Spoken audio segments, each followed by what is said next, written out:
Medianoche. Medianoche. Medianoche. Medianoche. Medianoche. Medianoche. Medianoche. Podcast.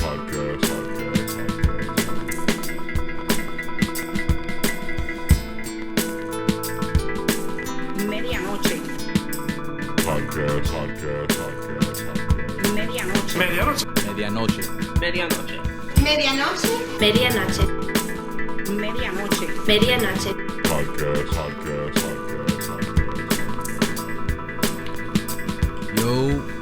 Yo, what's up, y'all?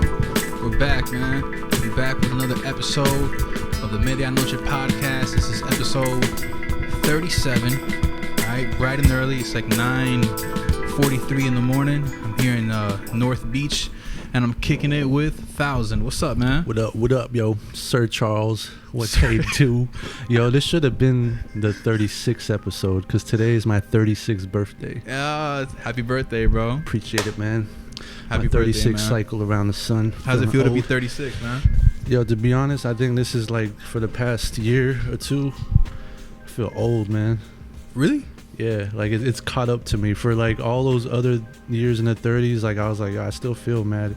I still like feel young, but it's just like life has been changing a lot, you know? And like not only with me, but just like the people around you, like, you know, just I live like a bachelor's life right now, you know, and I see a lot of my friends that got kids, they got, you know, so it's kind of weird, man, because it's, you know, it's a different time now, man. I don't, you know, like I don't do the same things that we used to do back then, and it's making me feel a little bit older now, man. Well, I would say that you're doing pretty good for yourself, man. You got a bachelor pad in North Beach. You got a home studio.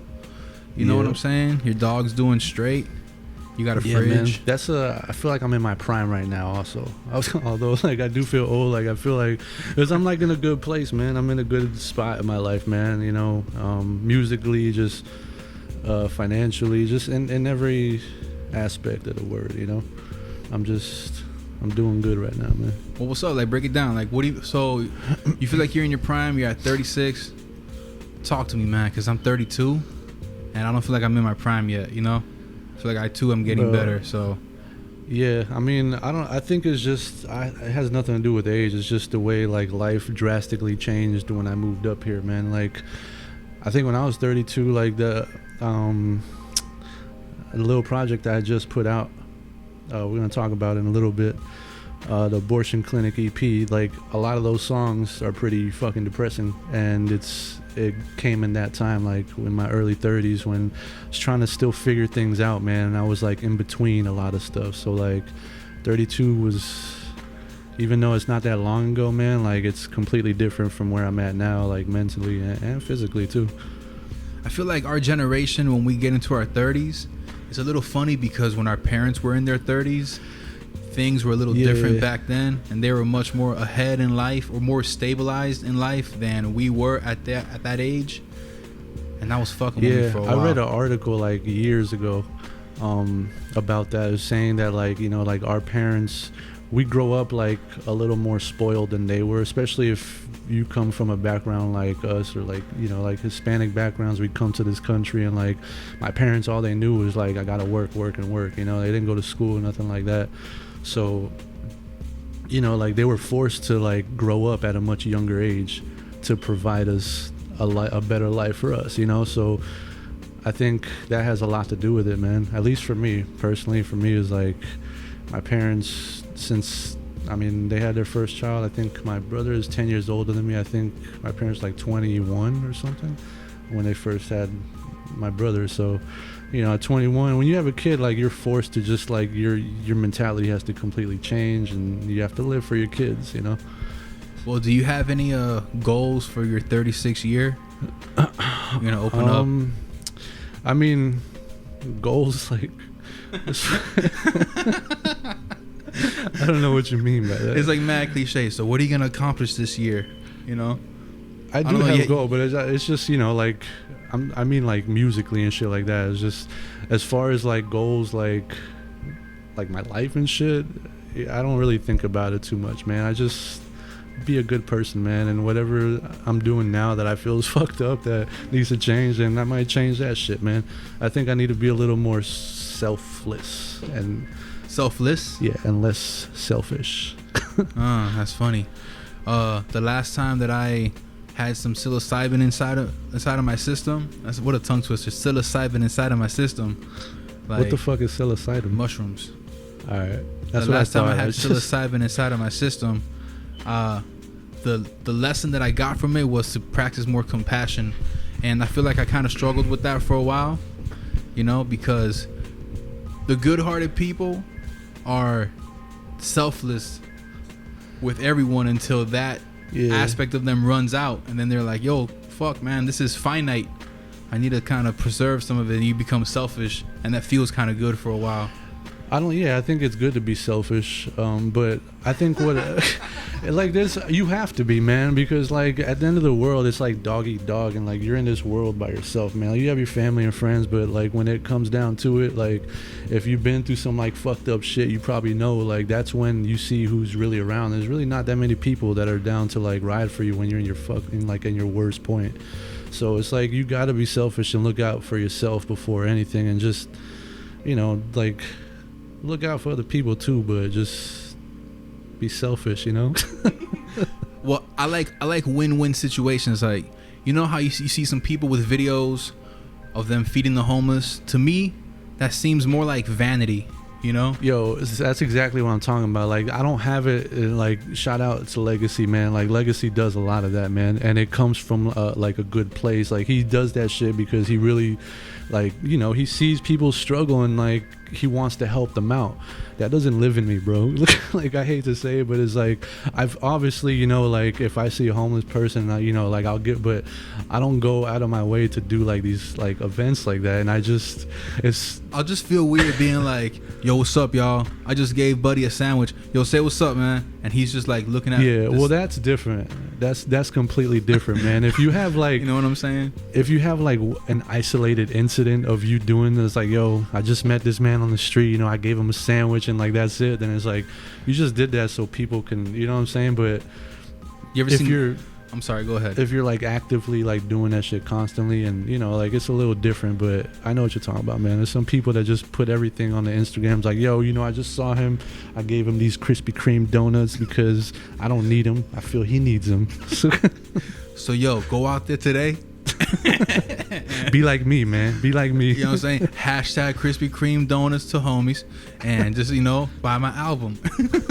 You know, all right, my bad. But yo, that's what's up, man. Yes, I feel like being selfish, and being selfless, are both necessary in different times. I like win-win situations where, because even when you give somebody something, when you give, let's say, a homeless man some money, it helps them, but that's good karma that helps you, and you're ultimately doing it for the karma, which is selfish.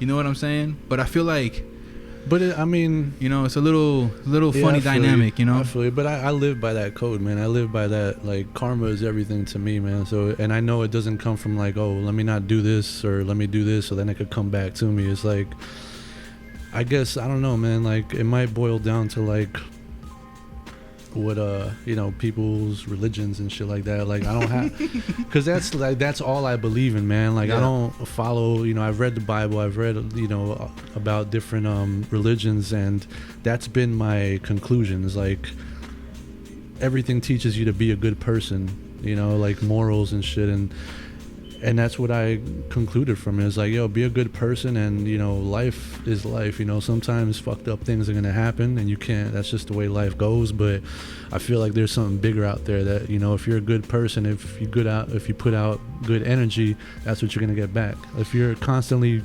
negative, and you know, like, that's what you're gonna end up getting in your life. You know, you feel like sometimes negative, like pessimism, it's just kind of like the outcome of just like how Eminem has that one line where he says, "You want me to be positive? How am I supposed to be positive when I don't see shit positive? I'm just fed up." You know what I'm saying? I can understand. I can relate to that shit, bro. Yeah, I can relate to that too, man. When you grow up and bro, just certain things happen, and like after a while, it kind of chips away at that smile, you know, which makes it all the more reason. you gives you all that much more reason to continue to try to smile, because you have to persevere through it, you know? Yeah. Yeah. Yeah. Move on, bro. No, but yeah, that's No, but I've been trying to move on to for the next topic, man, because I'm proud of you, because you got your home studio, man. You know? Yes, finally. It's a lot easier now, man. Like, talk about it, bro. If this was like 5 years ago, been like my own studio, like that's crazy. But it's, you know, like, I mean, it's dope, you know. And so far I haven't really like dabbled into like mixing down and all that stuff. I've been still on this promo run for the last project I put out, and I've been writing a lot. What I want to do is just like, I want to write what I'm working on next, like just write everything down and just record it all at once, or all like when it's all like ready, you know. So I'm still kind of new at this shit. I still don't exactly know what I'm doing with my home studio, but you know, it's all a learning process, man. It's just like trial and error. Just keep on trying different things and see what sounds right to my ears. So it's dope, man. I know I'm gonna have a great time. I'm probably gonna become more of a hermit, because now I have a studio here and you be saving a lot of money on studio time. Yeah, I think at least until I'm 100% confident in what I'm doing with my mixes, I'm still gonna send it out to my engineer and have him mix my stuff down. A lot of people do that. Even people that have a home studio with the preamp, with the Avalon and all that, they trust the engineer to do their job. They send them the sessions, you know. Yeah. So yeah, that's smart. Yeah, man. I mean, I've been working with my dude for a long time. Shout out Billy Banger, man. So you know, I trust him 100%, and he knows what to do. Like, I don't even have to really be there, but you know, so it's probably what I'm gonna do for the first few songs, or maybe just for the album, and then, you know, like more like little projects that I'm doing on the side, just put them out through here. Yeah, you know, like you said earlier that these songs are from a few years ago, in your early 30s, from the new EP that you dropped, Abortion Clinic, right? The Abortion Clinic. I don't know if people really ride with that title, but just so people know, that's just it's a play off from the Chronicles of the Third Born, man. That's all it is. I saw that you had put a post, I think, on Facebook, but when it said the location, you put abortion. Like an actual abortion clinic. Yo, what's even funny is before. And then you see like, you see the project cover. It's just you like leaning on a building. Like, I should have been aborted, man.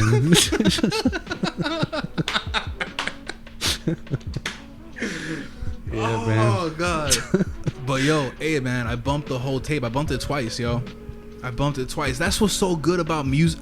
This is why I love holding on to tracks until like it makes sense to me to release it. Other people might try to like market your releases for you, like, yo, this thing just happened in the world, that one song that you have kind of about that, you should drop it right now. Like, chill, man. I'm on my own clock, you know. You know, it's like the irony of that is like when that whole like when they passed the law of like you know, pro-life, pro-chill, like what everything that was going on with that, like that was recent. That was like a month or two ago, and that's when I was like gonna release. I was like, yo, let me not do that. I was like, chill, this might like piss people off. Let me just wait till it dies down a little bit. But like, you know, it's the first time that I hear it, and those songs are brand new to me. And if you had not told me that those songs are a few years old, I would not have. You would never, that. yeah. I feel like I kind of have to, and like I hope like a lot of people watch this, because I kind of want people to know that it was from a long time ago. Because again, man, a lot of those songs I wasn't in the best place, man. And if this was a few years ago, man, like I probably wouldn't put this shit out. But like I'm in a place now where it's like, yo, that it's a part of my story. You know what I mean? And like, it's not where I'm at now. So it's like back then when I was writing, I was like ashamed because I was embarrassed because I was still trying to get myself out of that, you know. So I didn't want people to know like I was going through this fucked up time. But now, like looking back, and you know, it's just like, yo, like if I never went through that, it would have never led me to where I'm at now, you know. So if it was a few years ago, I probably nobody would hear those songs. But now it's like, yo, like these are moments in my life, and like it's dope. Aside from everything else, man, like production wise and everything, like I think it's a good little project, man. You know, like I have a homie of mine that is more on the, he's more savvy on like the branding and appeal side of things, and one thing that he told me that always stuck with me is that after the artist becomes famous, a certified legend, blah blah blah, is when they start to put some photos out of that artist back when he was struggling. Like you see the 5 o'clock shadow, the work shirt, this and that, because if he were to have put those photos out at that time, it wouldn't have been too appealing to his fans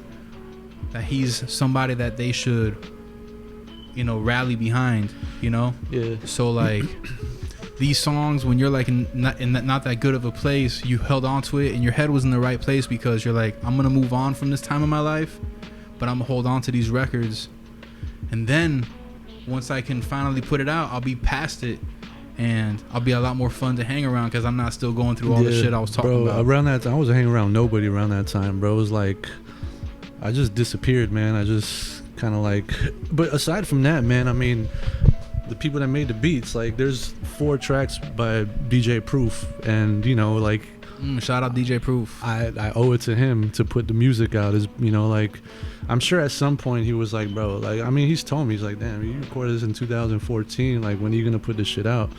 And you know, it played out how it did, man. I didn't really plan it like that, but from that time to now, I took a few, you know, like I took some steps back and had to like leave rap alone a few times. So it's not like I was actually working on music for 5 years. It was like going back and forth. I quit many times on this rap shit, but I keep coming back. I'm the boom back hit. Man, I love that song, cuz. Yeah, that song grew on me, man. That song really, when I first heard it, I was like, you know, but it's dope, man. Your verse is really ill, man. Your verse is really fucking dope. I wanted to get into Buena Gente in a quick minute, but I wanted to let's focus on abortion clinic for a second. I'm sorry, bro. I'm sorry. You know you're my boy. It's like is that I have a funny sense of humor. That's why I named it that, because of my sense of humor. And it just all ties together, and that's why we're man. homies, because we're fucking sickos. When you hear the shit, you see how it ties together to the Third Born shit. But yeah, I'm also twisted. The song that resonated with me the most on it, I told you, was a song about when your grandmother passed away. And look, man, like I'm currently like dealing with that because I want them to see me become successful while they're still here, and it's tough, bro. You know. So would you mind breaking that down a little bit? Yeah. So that song, like, it's the last song on the EP. It's called Life Lessons, and the whole idea behind that song was just to make 3 verses about things that I've really regretted in my life. You know, we don't like to regret things, or maybe we don't like to admit to certain things that we regret. But you know, each verse, and ironically, like, it's so the Keep Living song on the Chronicles of the Third Born. That was the last song on my album. I wrote both of them the same day. So the Life Lessons one, you know, the first verse is basically like regrets of just procrastinating and just not taking my art as seriously as I should have, like in my younger days. Second verse is about an ex-girlfriend from like years ago that was like a great girl that I just, you know, I didn't see it at the time and I kind of fucked that up, you know.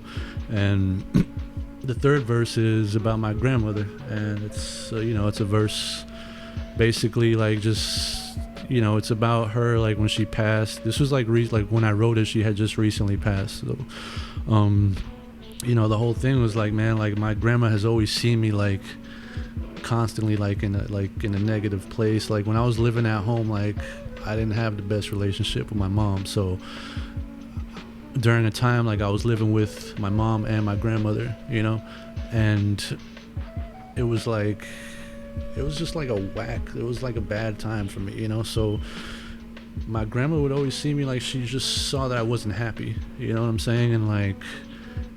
And now, you know, just looking back at it, it was like, damn, man, like I wish my grandmother could see me now, you know. I wish that she could see me when I was in a better place, because around the time that she passed away, it was like probably my lowest point, man. You know, 2012, 2013 was like, it's time that I don't really like to remember, man. But you know, that's where the song came from. That's where that verse came from, and you know, Rest Do in you peace. do you yes, rest in peace to your grandmother for sure, and all grandmothers, man, because Yeah. grannies they hold that special place, yo. Well, people don't like. I mean, from my family, like my grandmother raised us. She was like the backbone of my family, you know. So like, I actually looked at my grandmother more as a mother than my actual mom, because she was there since I was a kid, and you know, she was the one that was, you know, I would have like little pep talks with her, and like I don't really do things like that with my mom, you know. Like my grandma was always there. Like I could always just go to her room and like talk to her for an hour, you know, about nothing, about fucking Sábado Gigantes or something, you know. Like, Yeah, it's funny. I feel like grandparents always, even though they have the least amount of time left, they make the most time for us, you know. Like I could talk to my grandmother, bro, all plans get canceled, bro. Or she'll be like, hey, ride with me, we're gonna go to Sedano's and I gotta get some groceries, but what were you saying about that thing? And they would really like pay attention, you know. And it's true, man.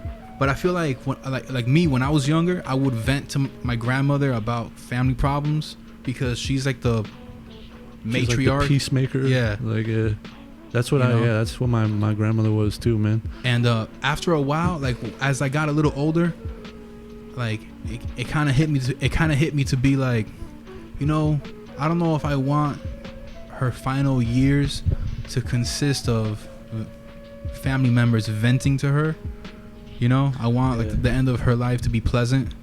So every time that she calls me, which is a real heavy lesson too, because every time that she calls me or I call her and she asks me, oh, how you doing? I say, I'm doing great, you know. And whether it's true or not, that puts it out there for things to become great, for your day to become good. Yeah. So I'm not like living a lie. Yeah, see, When I talk to my grandmother, I couldn't do you know? that because my grandmother was in the room next door to me. So like, I could tell her I'm doing great. And it's like, man, I saw you yesterday, bro. Like you, like you were not happy. Like, How you doing? I'm great. Okay. Great, man. Word. Yeah, shout out to grandmothers, yo, for real. Yeah, man, that EP is tight, man. Like go to Sir Charles's Right now it's on SoundCloud. SoundCloud, there you go. You know, DistroKid be trying to like be hating on me, man. It's like, we're gonna hold on to this for a few days. We're gonna hold. No, you know, like DistroKid, like for people that don't know, that's like the distributor, like distributes the music out to all these other platforms. So I put it up on DistroKid like on the 3rd, I think, and I guess because it's the 4th and then like, you know, like holiday and then the weekend, so they're just not fucking with it for the whole weekend. So I'm just like, damn, bro, like could have just like, because usually what they do is like they tell you within a week it's gonna be out, and then usually by the next day it's out on like the bigger platforms like Spotify, Amazon, Apple Music. So that's what I was expecting. I was like, yo, by the 5th it'll be out there, and it's not. So you could check it out on SoundCloud for now. Yeah, they're actually pretty quick about it, but it's true, man. Around holidays, they Yeah. you know, they take their time with it. You know what I love about DistroKid is when they send you emails, it's like you're talking to a homeboy and shit. They're always like, yo, we understand this is annoying, yo, but we need this information. Bleep, bleep, bloop. Yeah, bleep, bloop. Yeah, at the bottom of it, that's mad funny. Yeah, man, DistroKid, shout out DistroKid, bro, for real. But yeah, so y'all check out his EP, man. Abortion Clinic. It's a continuation to Chronicles of the Third Born, which is a solid body of work from Thousand or Sir Charles, you know. Check them both out, man. They're both great projects. Chronicles of the Third Born is real, like, that's like my baby and shit, you know. Like I have an album out before that, but I feel like Chronicles is the, you know, like I'm really proud of that one. Yeah, that album, I kind of feel like it would pop up in the Pandora station of like an Evidence or I don't know, maybe like a Jadakiss or something, you know, kind of like Boom Bap or Alchemist, like an Alchemist. Yeah. Shit. You know, put it on everyone's playlist, but that's you know what I'm saying? But yo, so another thing that I want to chop it up with you about, man. So this Buena Gente playlist, right? Thank you, man, for being a part of it, bro. Yo, thank you for putting me on it, man. I was yo, that song, I think I know what it is. Why, like, I mean, I like it, man, but when I first heard it, I wasn't happy with it because it was one of, like, you gave me that beat, and the same shit happened on the What They Do tape with the first song that we recorded, All That, and it was the idea of making an album wasn't out there yet. It was just like, yo, Orion sent me a beat. Yo, I want to make a song about weed, you know, get a verse on it. So I just wrote some shit with like 10, 15 minutes, not thinking it was ever going to see the light of day. And this is how I approached this song. Like I knew it would come out, but I thought it would just be like, yo, like we just put out this song, check it out, you know. I didn't think it would be a part of a whole project and everything. So I think like at first I wrote it real quick. So I think naturally when I do that, I kind of downplay my shit. But the more I hear it, the more I'm like, yo, this is a great verse. This is a great song. Like as a whole, like the hook is great, man. The hook is fucking ill as fuck. I feel like the song that you and I have applies to. I have a feeling that the majority of the listeners is gonna resonate with them because it's called "It'll Happen," and there are a lot of people in our social circles and our audiences that have things pending in their lives, and they're kind of unsure if it's gonna like manifest in their lives. And I mean, it applies to me too, man. Sometimes I tell myself what the song is about because I want to surprise them, you know what I'm saying? Just kind of, I want them to hear it before it all makes sense when they watch this podcast. But like I tell myself, you know, to just kind of hold it down, and that feeling of anxiety kind of goes away after a while. And then after that, you kind of stay composed. You just kind of keep on trucking.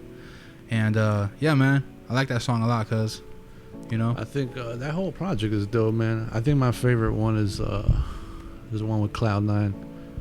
I love that. Like, for one, like the piano is just like that. Kind of made the whole beat for me. Yeah, you was mad when I showed you the track. You're like, why didn't I get this beat? Did I say that? I probably did, man. You're like, for real? I get that one? But that's funny, yo, man. I like the way it starts. Like it just kind of sounds like some inner thoughts. Like you're just kind of talking in your head. It's like, I'm a good guy. I'm the one that tells you when your shoe is untied. It's true, man. It's not true, bro. What's up? My shoes are not tied. You ain't telling me shit. Nah, yo, look at this, bro. My tongues are all the way to the side. I just don't understand why it does that, yo. I feel like my feet are shaped funny. Fuck, man. I have a No, that's cankles. just the kind of shoes, man. But yo, bro, like before I came here today, because it was your birthday, and like, you know, I was kind of gonna cancel today because I'm like mad tired. But we canceled a couple days ago, and it's crazy, bro. Like I just drink some coffee and I walk my dog, and I'm already used to re-energizing, kind of like winding up my battery off of little sleep, because of when you go through a prolonged amount of time where you don't really be getting much sleep, you kind of get used to that. It's a very short period where you're kind of groggy, and then you just kind of become awake again. Wake up. Yeah, I'm used to it just because of my schedule, because of my job and working overnight. It's become like I'd be good like off of 3-4 hours sleep now and shit. What's the longest that you went without sleeping? Ever in life? Yes. Like a few days, probably. Days? Maybe like right. 2-3 days. I can match you on that for sure. Like the longest that I went without sleeping in my whole life, bro, was like almost 4 days. On like by the later hours of the third day is when I finally crashed.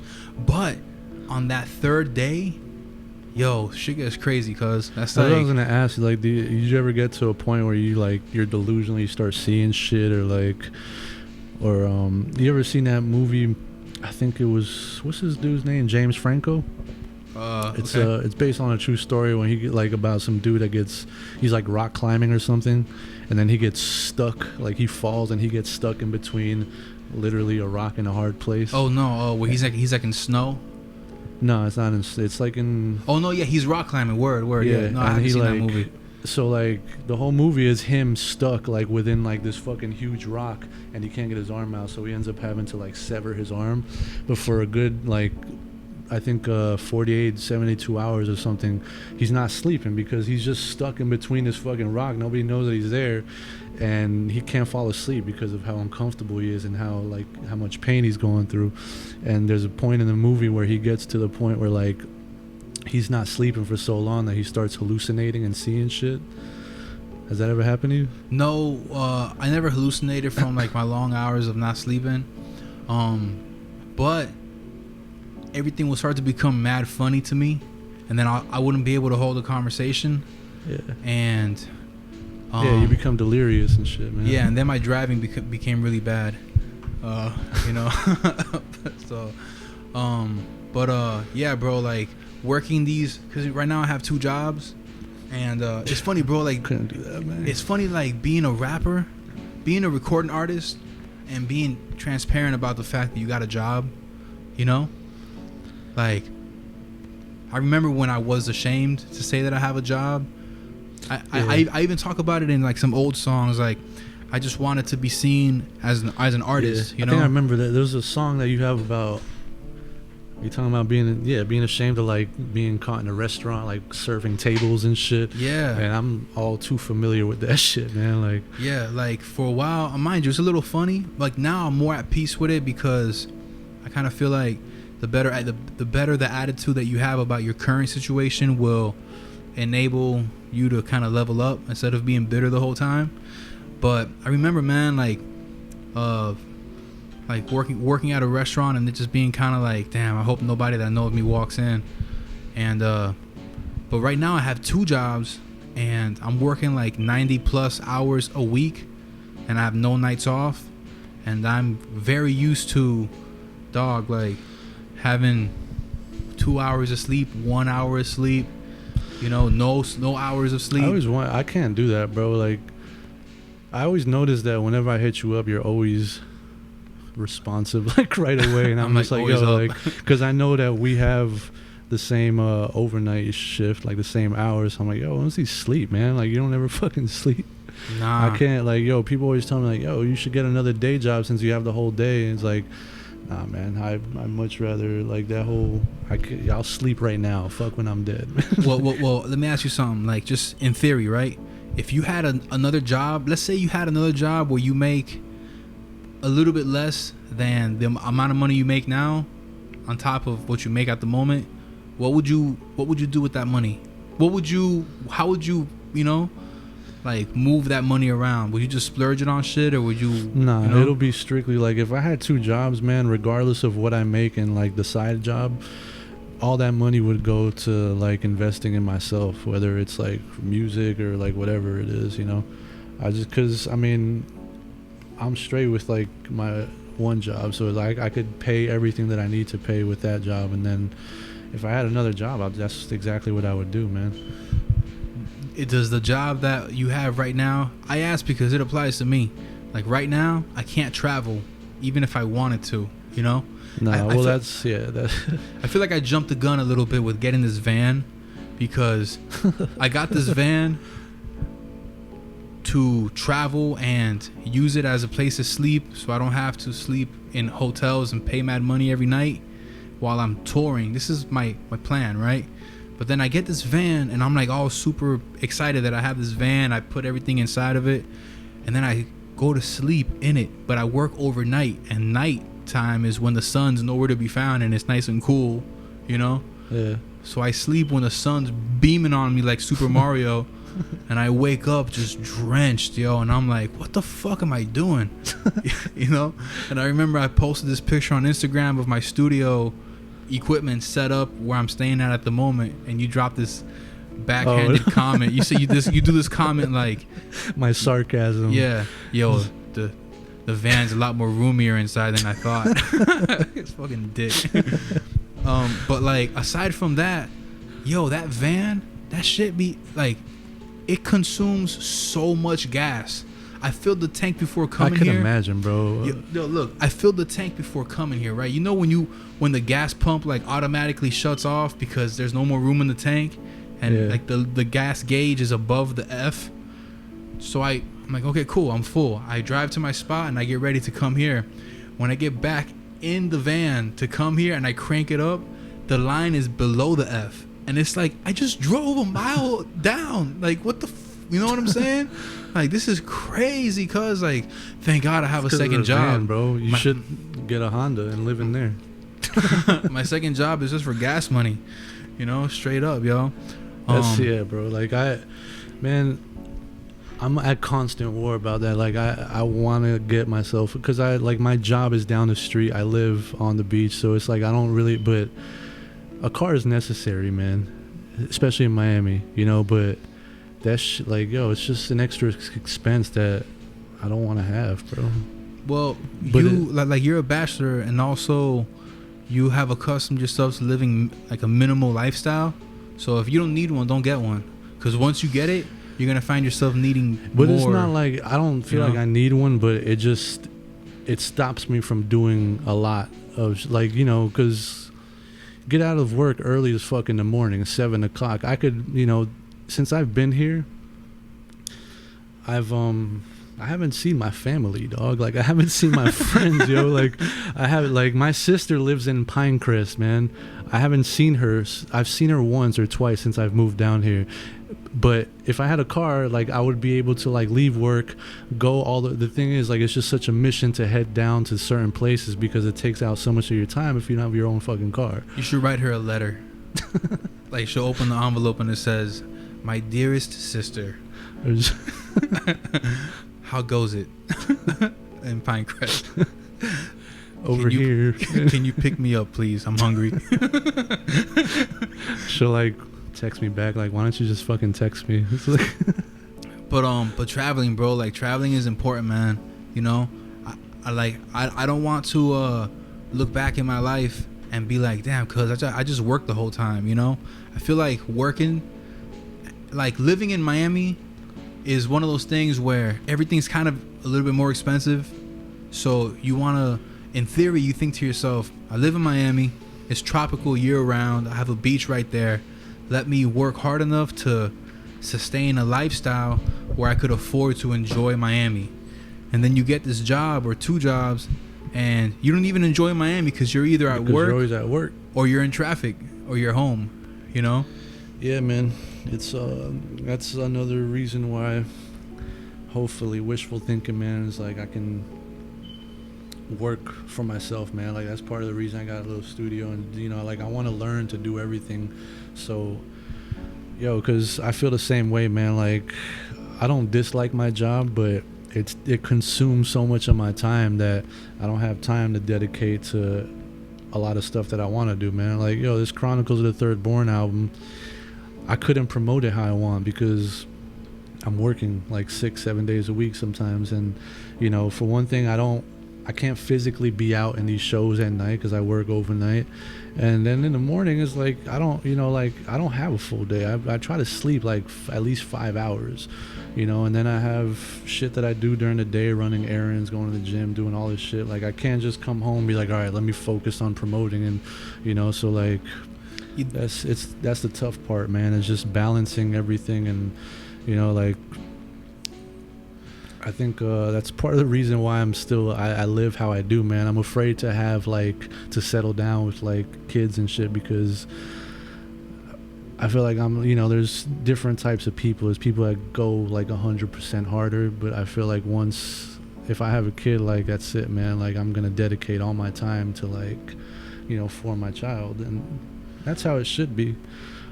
You know, it's funny you say that because the idea of having a kid right now, the only reason why it sounds so good is because my mom and my dad are kind of like waiting for me, like, huh? Yeah, same shit with me, bro. So how's work?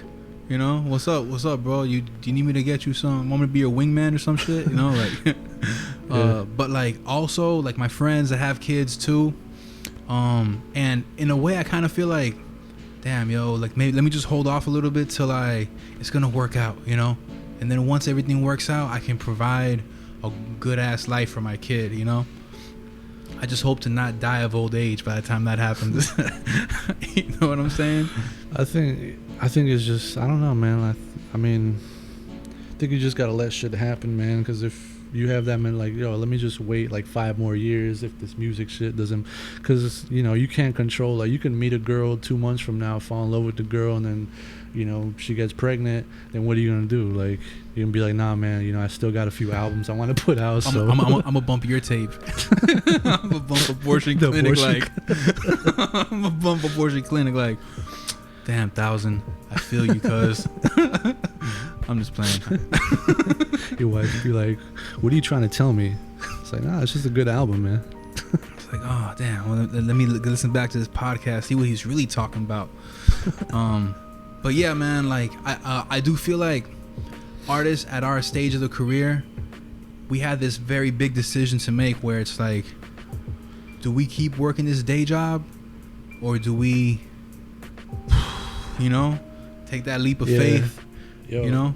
Yeah, man, and that's, for the past few months, that's been because, my job. There's a lot of shit going on there. There's nothing like work related. It's just bullshit that like you don't want to put up with. You know what I'm saying? Because it's just extra shit. It's like, let me just come here and do my job and leave. But it's never like that. Especially in this kind of like, fucking hospitality work in hotels, man. It's like every day is something new and shit, man. So that's been like for the past few months, man. I've just been like really, that's why, right now I'm on vacation for a week. And I took that vacation with no plans of like traveling anywhere. I was just like, I just need a week vacation from my job because it's been getting me like super stressed out. But I forgot what we were talking about. No, we're talking about like that fork in the road. Oh, man. yeah, like, Yeah, man. So like because of like being stressed out at work, it's like that's what I've been thinking a lot about. It's like, should I? Because you always hear like these stories from people like they took a leap of faith, like like your story that you're trying to make right now. It's like I got my van, and those are stories that like a few years from now you look back and it's like I remember when I first started going around, like all I had was my fucking van. I was doing shows, and now I'm here at the Grand Beach Hotel or whatever, and like so like like those stories are always inspiring, man, because you hear people go through like so much and then you see where they're at now, and it's like it fucks with my head, and I just keep telling myself like, is that what I need to do, man? Like, do I need to put myself like in a real uncomfortable position and just go all out and just dedicate all my time to music? Because I feel like you have to, man, in order to like be successful. Like you can't do this shit part-time, bro, and I'm kind of forced to. Like, we're forced to do this shit part-time because we have to make bread otherwise. Yeah, that's the thing that happens to a lot of artists too. It happened to me. Like, you quit the job and then bills come in and you don't have a source of income, so you start selling drugs so that you can have money coming sold in. Drugs, but yeah, selling drugs or whatever, just doing some street shit to pay those bills, and then that becomes your life, and you start rapping about that, and that's when it just becomes yeah. it consumes and I'm also you. a firm believer of like whatever you put out there, it will come to life, man. Like just look at Biggie and Tupac, Life After Death. He made that album like, so I'm telling you, man, like I think, it was, I don't know if you know Brass King. Brass King is shout out Brass King. He's an OG, man. He's first dude that I ever recorded anything with, man. In 2005, I won this battle that Brimstone was throwing. It's called Bridging the Gap, and a result of winning it was like a bunch of like prizes. So one of the things that was on this like list of prizes was doing a mixtape of Brass King, and mind you, like I'm like 21, 22 years old. He's like 10 years older than me at the time, and I didn't know what the fuck I was doing, so I was just, like he told me straight up from the beginning, like he heard my first 2 songs and he was just like, all right, like I'll fuck with you, man, like I like your content. I think I made a song about like an ex-girlfriend or some shit. He saw it wasn't like some ignorant shit, which is probably what he was expecting because he didn't know who I was. So but whatever, like at the end of one of the studio sessions, he was just like, I'm gonna tell you this, man, and just I hope that you take this like into consideration, man. Like rap about like what you're living, like you don't want to rap about shit that is not true, because your thoughts will manifest themselves, man. And he gave me those 2 examples, bro, and he was just like, look at Biggie, Life After Death. Like he made that album, and then ironically, he died after he made the fucking album. Yeah, word. And same shit with Tupac. With Mac Miller too. Mac Miller talked about death all the time. And I'll even say for my shit, Kill for Crumbs, that whole album is kind of like inspired by like just exaggerating a struggle. I mean, not exaggerating, but like it was like a struggle album, but it wasn't as bad as what I made it sound on the album. And after I put this shit out is when the shit from Abortion Clinic, like the same old song, the one when I'm talking about like being homeless and shit, like that shit happened after the Kill for Crumbs shit, so like it could be just me being superstitious, but I feel like you got like, you know, like whatever you put out there, like your thoughts, and this is your music, so you're putting a lot of thought and like heart into this shit, you know? I was gonna say it. Exactly, I agree, man. Like, we put all this thought into formulating these rhymes and recording it and listening back to it and rehearsing it and performing it and letting other people listen to it. Now 100 people press play, and all this is happening with the same thought that came into making that song. And if the song is about something really negative that you're dealing with, that's a lot of attention, collective attention on that subject matter, you know? So I mean, so I feel was you. like that. Even the Don't Sleep song, My Chronicles of the Third Born, that song, it sounds like it's about a specific girl, but it's not. It was just like I heard the beat and it made me rap like different to what I normally rap, and for some reason like that hook came out, and then I just thought to myself like, yo, I just want to make a song generally talking about like your typical like superficial Miami chick, you know, like the bitch that's just like she's all about the money and just like what you have like physically, and she doesn't care about nothing else. And that's where that whole song came from. But it sounds like I'm talking about somebody. And then as I was recording that, like a month later, I met some chick. It was like I made the song about this girl, yo. Like the whole shit was like, I made it for her, man. So again, that could be just a huge coincidence, but I really believe that, man. I really believe that, you know, like that your music is powerful enough to like to kind of like come to life, man. I guess life imitates art, or art imitates life. I agree, man. And also, you know, when I was in high school, bro, like the homies that put me on to like the underground music, you know, before I was put on to the rhyme sayers and all this, that whole subgenre of hip hop, I was into just like mainstream hip hop. And I was talking with my boy Shake about this previously. Like, I feel like when Eminem became my favorite rapper, my life got more stressful, you know? And then all my friends whose favorite rappers is Jay-Z and Nas, and like they're having a lot of fun. They're all like, you know, they're all having a blast. And I'm just sitting here listening to Rabbit Run, like, that's like in, y'all don't understand, cause you know in Revenge of the Robots, the DVD, the Def Jux DVD, when Vast Air, he's there with, I forgot the producer, but he was just like, he's like, yeah, man, it's like, people don't want to hear this shit, man. People don't want to hear about how I'm eating fucking sandwiches with just mayonnaise on the shit. They want black pepper. Yeah, she's just like, they want to see a bitch on a car in a bikini, and it's like, they don't want to hear pigeon. They don't want to hear songs about sandwiches with mayonnaise and black pepper. And that shit, yo, it's so true, man, because I listen to some of my old music and I'm like, bro, like, why the fuck am I talking about all this, like, oh, I'm struggling and I gotta pay bills, like, yo. But what's ironic is that those guys have so many fans that are beautiful women. There was this one girl that I was talking to at one point in time. She stays in San Diego. I mean, mind you, where I'm going with this is a little funny, but let me finish. She had this tattoo across her like clavicle right here, and it was a lyric from Cannibal Ox, and she was very attractive, and I'm here like, yo, underground hip hop artists, they definitely got their fans, you know. I mean, maybe it was spearheaded by Atmosphere, and then it trickled down to the Aesops and all that. I mean, during that, but you know, that time, like all those dudes were like extremely influential for like the underground scene, man. Like, have you ever been to a Slug show? Of course, man. So you know, like, bro, I've seen like Def Jux shows. I've never seen so many girls at a show though. Like, and this was 2011, so this is like far after his peak.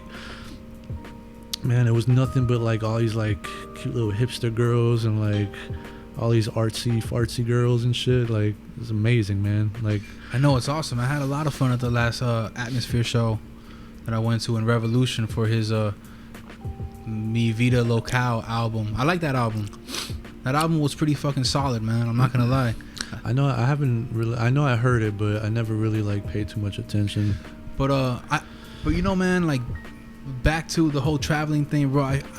I would strongly recommend not only everyone, You know what I'm saying? Like, yo, travel, bro. Just travel, cuz. You know, my bad, go ahead. Like, travel, bro. Not to live that Instagram glamorized life of your car parked with a view of some mountains and shit, and it's really windy and someone's sitting on the hood of the car with their arms open like that.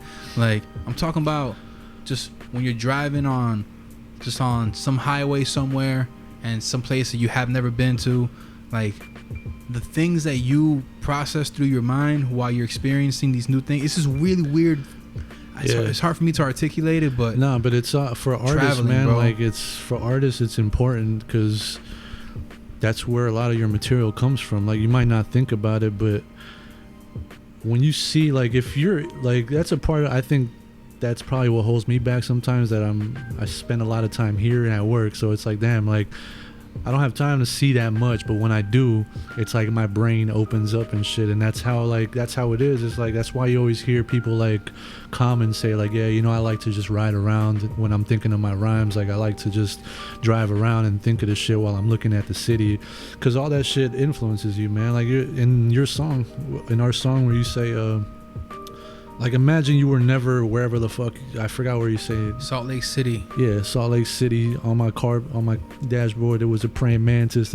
Like, that shit is so detailed that you have to, you know what I'm saying? Like, you have to live through something so, like, it's just to, like, remember something like that, man. Like, you have to, like, go out there and find shit like that, man. Otherwise, you're not gonna have all these stories to tell people, bro. Like, stories about your travels. That's why my favorite Atmosphere album is Seven's Travels. Like, for real, I'm not trying. I know that every time I talk with you, we tend to talk about we like delve into the psyche behind these guys' music, because the subject matter and how it affects people and ourselves. But songs about your travels, and this is your craft, this is my craft. So writing songs about your life, these become the memoirs of our time here. You know what I'm saying? And the more that we do, I mean, how many songs am I gonna write about working at the New Yorker? You know, how many songs are you gonna write about bums in South Beach? You know what I'm saying? I'm just playing. You don't have one song about any bums on South Beach. Album. But you know what I'm saying? How many songs are artists gonna write about the same experiences over and over again? That's why I don't even like URL. Like, I can't watch that battle rap no more. It's the same That's shit. the same reason why I love Pat Stay, bro. Pat Stay, like, he always says this shit, and he's like, you know how he throws like the funny stuff in his battles, yeah. And then people are always like, yo, we want to hear bars and all this, and then like he'll always be like, yo, like, I don't do this for you fucking bar heavy, like, I want women as my fucking fans. Like, he's like, when I go out to these events, I want to talk to girls. I don't want to talk to fucking a bunch of New York rappers that are like, yo, that bar was soft, son. Like, you don't want to hear real, that shit. You use face recognition in case you get your phone stolen. Not only you and Hulk Hogan can get the phone open. Yo, oh man, that's funny, bro. That's one of my favorite battles, dude. Yo, when it came out of nowhere too, bro, like, there was not much promo about him and Noche. Oh no, I knew about this shit because when I saw that they were battling, because I'm subscribed to a Battle of the Zay, which is Dirtbag Dan's battle league. Word. So I knew about this shit. I'm like, yo, this, I hope it's everything that I want it to be, and it was, bro. Like, you know, a lot of times people kind of like take it easy because it's like a, you know, it's like you're going up against someone, you're expected to like kill this person, but he did everything there, man. Like, he had the funny shit, he had like the more like brutal lines about being like a she-male. Just like, and then in the end he just kind of chopped it up as like, I'm just playing, man, we're cool. Like, he said it's always there for you in case you get your heart broken or you need a jar open. That's funny, cuz yeah, man. But yo, have you ever thought about getting back into battle rap? Just for the promo?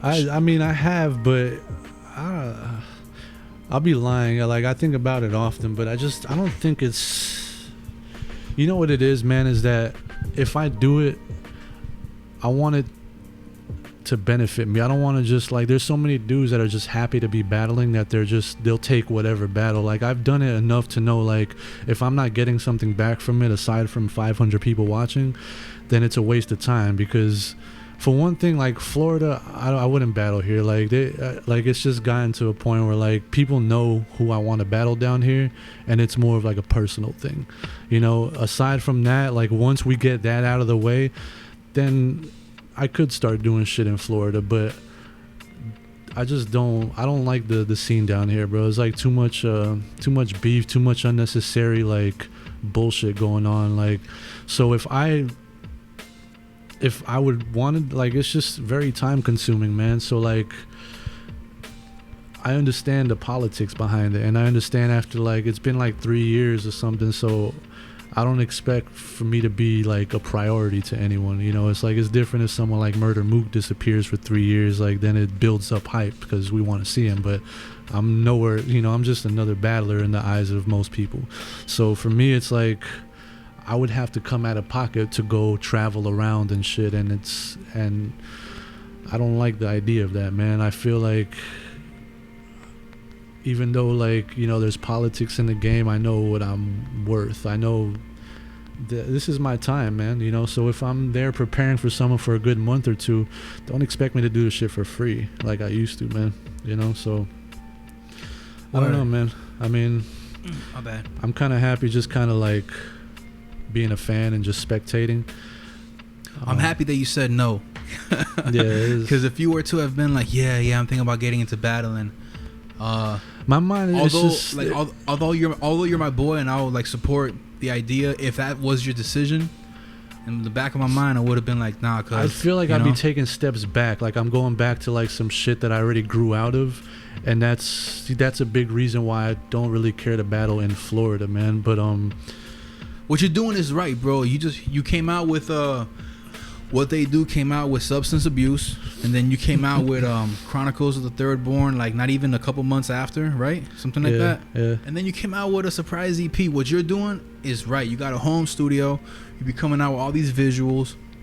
But like, that's also like the part of like the, man, like I could get so many people like tuning in if I was, because the battle culture is like something completely separate. It's like its own entity.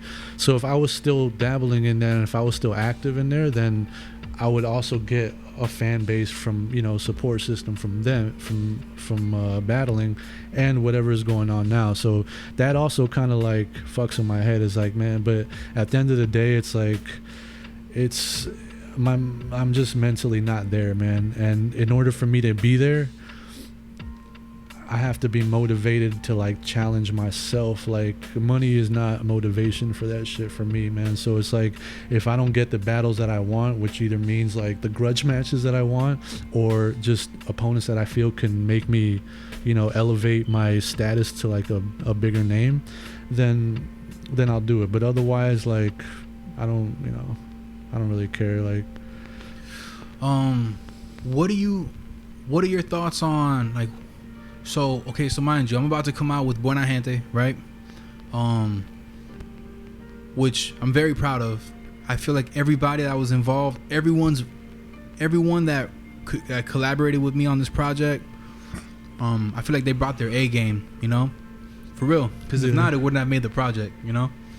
But talk to me about how do you feel about Miami at the moment? You mentioned it a couple minutes ago, but you're much more involved in the scene right now than I am, because you be going to like these shows and you're more active locally, like with these people. Because you know what I'm saying, than I am. So talk to me, man. Like, what is it like at the moment out there, and how do you feel like it could improve? I might be more involved because like you have your situation, you know, like you're trying to get past your probation. But even for me, like I feel like I'm out of the loop as well, man, because I don't get to go out as much as I want to. But I mean, from what I see is like there's a lot of dope stuff out there, man. I wanted to get the right recognition. I feel like the people that I'm like working with directly and indirectly, just maybe not with music, but just see other producers working with other artists, and it's all under the same umbrella. And like what I'm starting to see is like slowly just like a power in numbers, and seeing like people kind of like ride for certain people, and that's what I feel a lot of people need, man, is just more support from an outsiders, you know, like not from the people that you're working with every day, But you know, like Miami's it's always the same, bro. It's, you know, it's always your answer is like literally everyone else's same perspective. Everyone agrees that that's what the vibe is like in Miami, you know?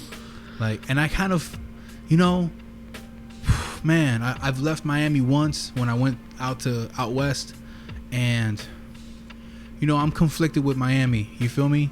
Because I want to see everyone doing good on their own merit, not doing good right in the back of anyone else that's doing better than them, you know? I want to see everyone doing good. I want to be able to do good.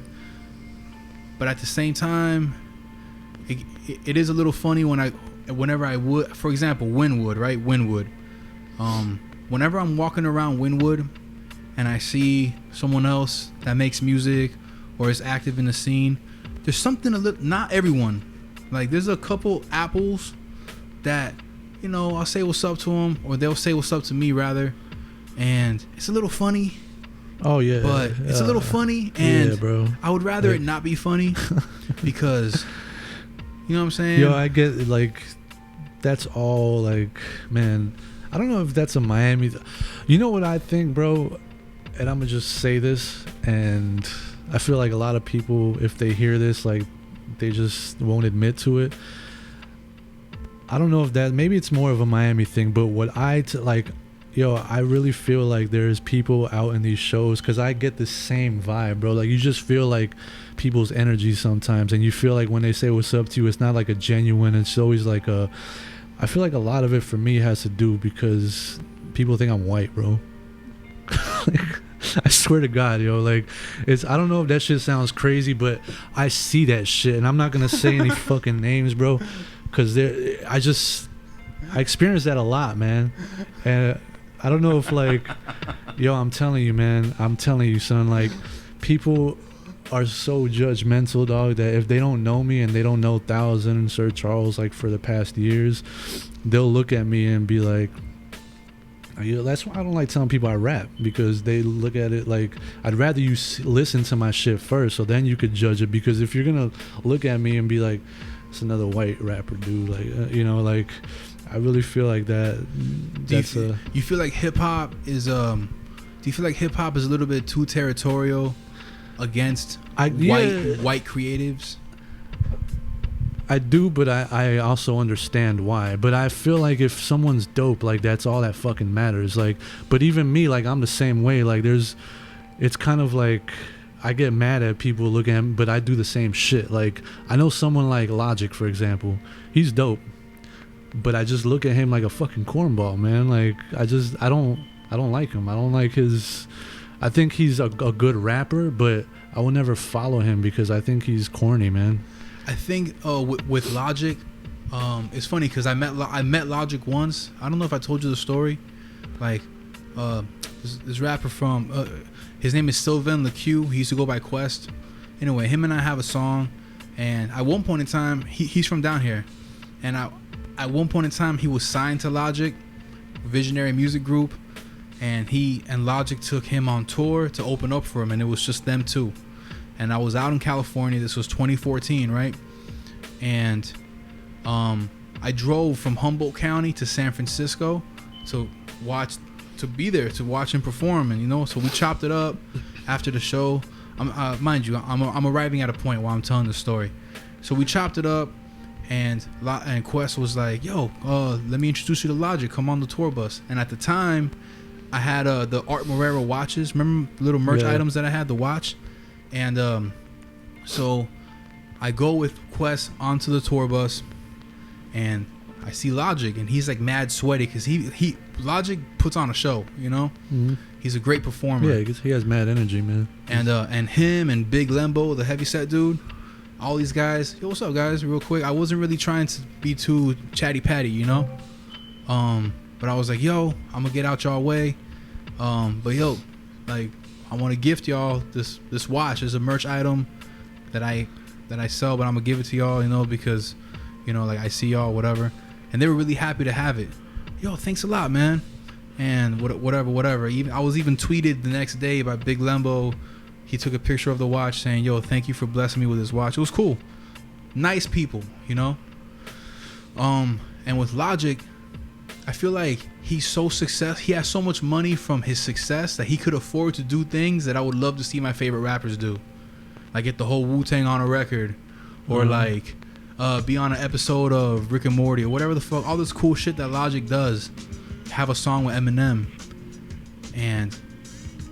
But when I hear Logic rap, it's like a whole lot of just nothing. Yeah, I don't know if, well, you probably didn't see it's like it. Nothing. I took this shit off because I feel like such a hater for having that opinion, but it's like, nah, but listen, man, like, somebody fucking, damn, cuz, like, somebody posted, and I reposted this shit on Facebook the other day. I think, I don't know if you saw it, but, so it was like some shit, it was like, like, white people and nerds just be like, what was it? It was like, I be rapidly rapping with cavities. Yo, that shit is so true, because it's like a lot of people think like the way Logic raps, like, yo, he could rap, but it's true, like, he's not really saying nothing, it just sounds good. It's like, yo, rappity lappity, like, so it sounds dope. It's the same shit with Eminem. That's why I hate what Eminem is doing now. I hate when he does that shit, bro. It's just like, yo, we get it, you're a wordsmith and you could cram all these words.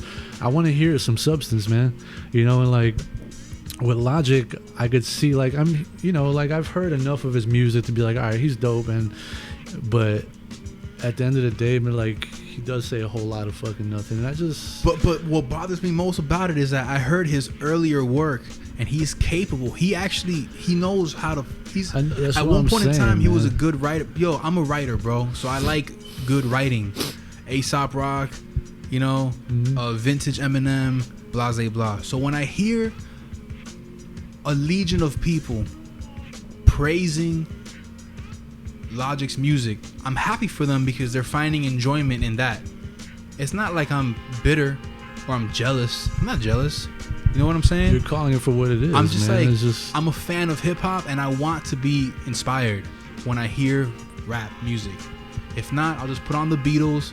I'll take my shrooms when I get off probation, and I'll just go about my life not consuming hip hop music. But I'm kind of a fan of hip hop. So when I check out the new album, I want to be like, oh, I'm happy I did that. It's almost like...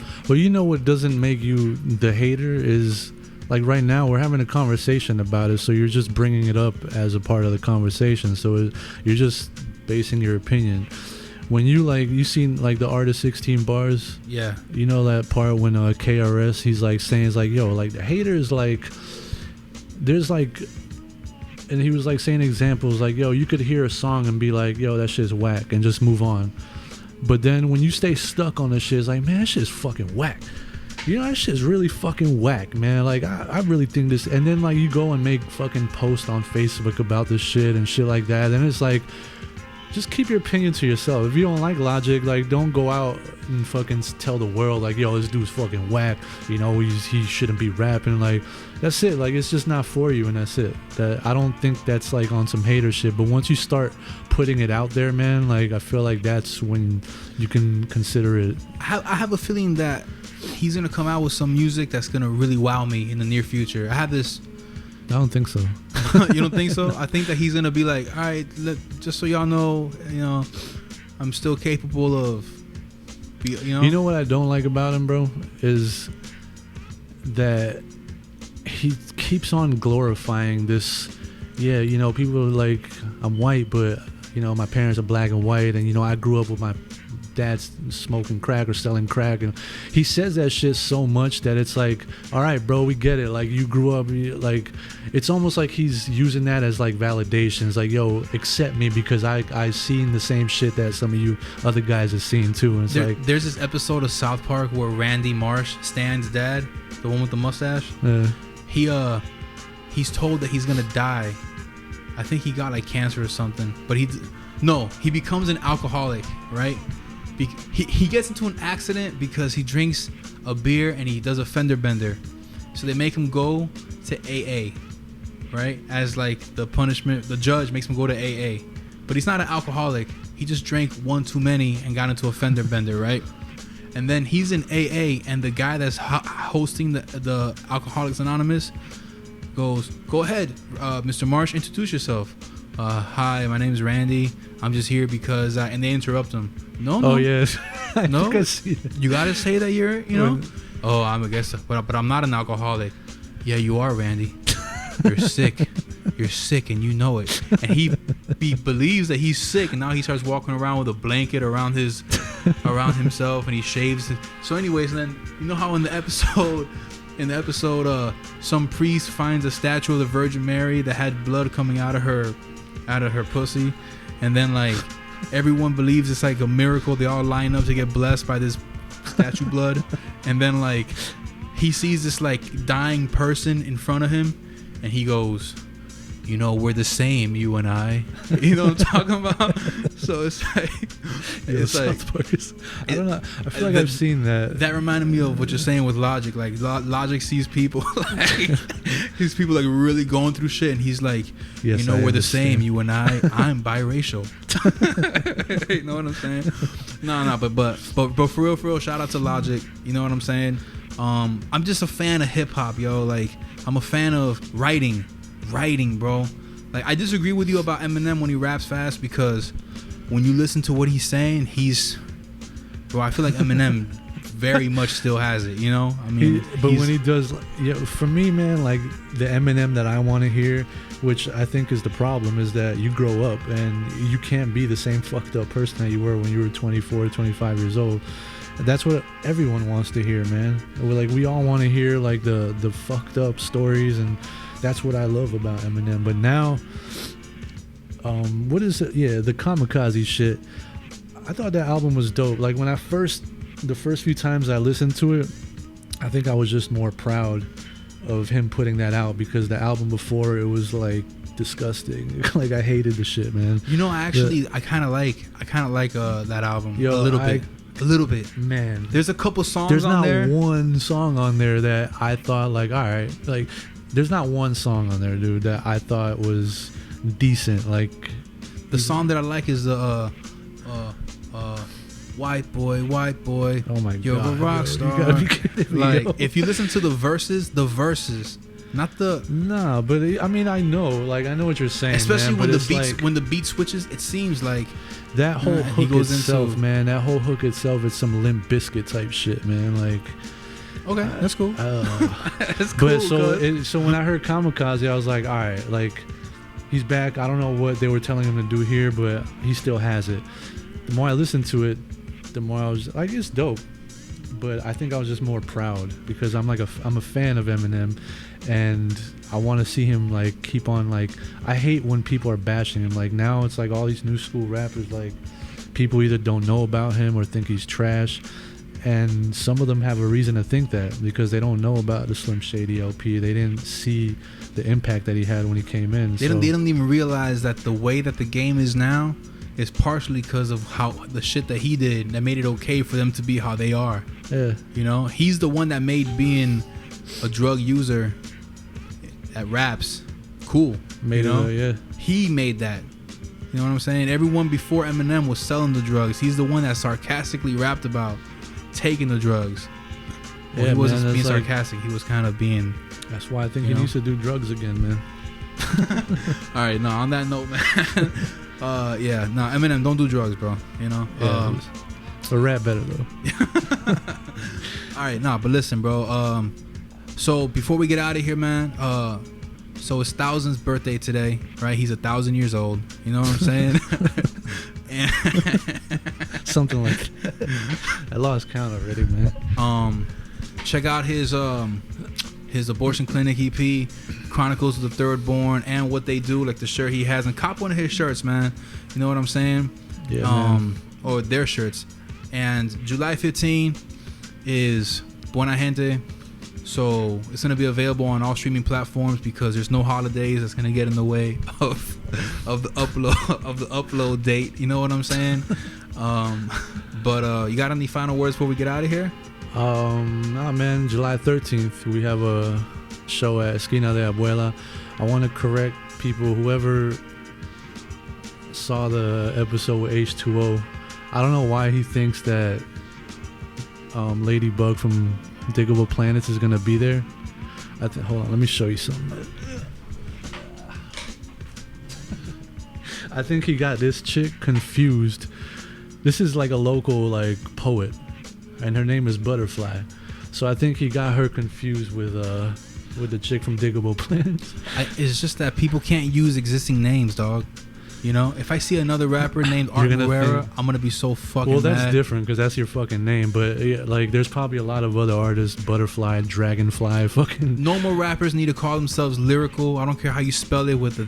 I don't You care how you shouldn't spell even it. have that in your verse. Like, if you still have lyrical, verbal, all that, like, Yeah. that's it, man. But yeah. Anyway, July 13th, at Esquina de Abuela, we got a live show. Spaz, Orion, Homegirl Versus putting the shit together.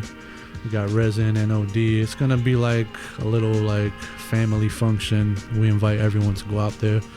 Yeah, man, just check out the music, man. Bring your abuela. Yes, bring your abuela. You know. We got never mind. I was gonna say something fucked up. No. All right. On that note, I'm gonna link Thousands Instagram and shit in the description. And on that note, man, we out of here, guys. All right. Yeah. Peace. Peace. Medianoche. Medianoche. Medianoche. Medianoche. Medianoche. Medianoche. Medianoche. Medianoche. Podcast.